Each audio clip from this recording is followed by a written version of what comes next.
ನಮಸ್ಕಾರ, ಲೋಕಾಯುಕ್ತ ದಾಳಿ ಟಿವಿಗೆ ಸ್ವಾಗತ. ನಾನು ತಮಿಳುನಾಡು ಸಿಎಂ ಆಗಿ ವಿಜಯ್ ದಳಪತಿ ಪ್ರಮಾಣ ವಚನ ಸ್ವೀಕರಿಸಿದ ಬೆನ್ನಲ್ಲೇ ಕರ್ನಾಟಕ ಸಿಎಂ ಸಿದ್ದರಾಮಯ್ಯ ಅವರು ಕರೆ ಮಾಡಿ ಅಭಿನಂದನೆಯನ್ನ ಸಲ್ಲಿಸಿದ್ದಾರೆ.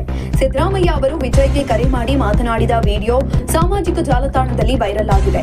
ವಿಡಿಯೋದಲ್ಲಿ ನಾನು ಸಿದ್ದರಾಮಯ್ಯ ಮಾತನಾಡುತ್ತಿದ್ದೇನೆ, ಇತಿಹಾಸ ಸೃಷ್ಟಿ ಮಾಡಿದ ನಿಮಗೆ ಅಭಿನಂದನೆಗಳು.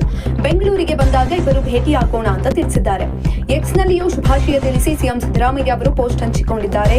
ಸಿನಿಮಾ ಪ್ರಪಂಚದಿಂದ ಜನ ಸೇವೆಯತ್ತ ಗಮನಾರ್ಹ ಪ್ರಜಾಪ್ರಭುತ್ವ ಪ್ರಯಾಣ ಬೆಳೆಸುತ್ತಿರುವ ತಮಿಳುನಾಡಿನ ಮುಖ್ಯಮಂತ್ರಿ ಶ್ರೀ ಜೋಸೆಫ್ ವಿಜಯ್ ಅವರಿಗೆ ಅಭಿನಂದನೆಗಳು.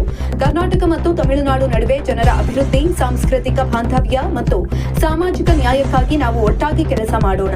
ತಮಿಳುನಾಡಿನ ಜನರ ಸೇವೆಯಲ್ಲಿ ಯಶಸ್ವಿ ಮತ್ತು ಪರಿವರ್ತನಾತ್ಮಕ ಆಡಳಿತ ನೀಡಲು ಶುಭಾಶಯ ತಿಳಿಸಿದ್ದಾರೆ. ಚೊಚ್ಚಲ ಚುನಾವಣೆಯಲ್ಲಿ ಅತಿದೊಡ್ಡ ಪಕ್ಷವಾಗಿ ಹೊರಹೊಮ್ಮಿದ ಟಿವಿಕೆ 108 ಸ್ಥಾನಗಳನ್ನು ಪಡೆದುಕೊಂಡಿತ್ತು.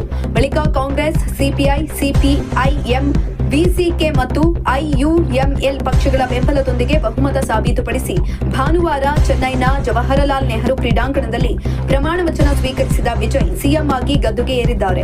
ಮೇ 13ರವರೆಗೆ ಬಹುಮತ ಸಾಬೀತುಪಡಿಸಲು ಗವರ್ನರ್ ಅವರು ವಿಜಯ್ಗೆ ಕಾಲಾವಕಾಶವನ್ನು ಕೊಟ್ಟಿದ್ದಾರೆ.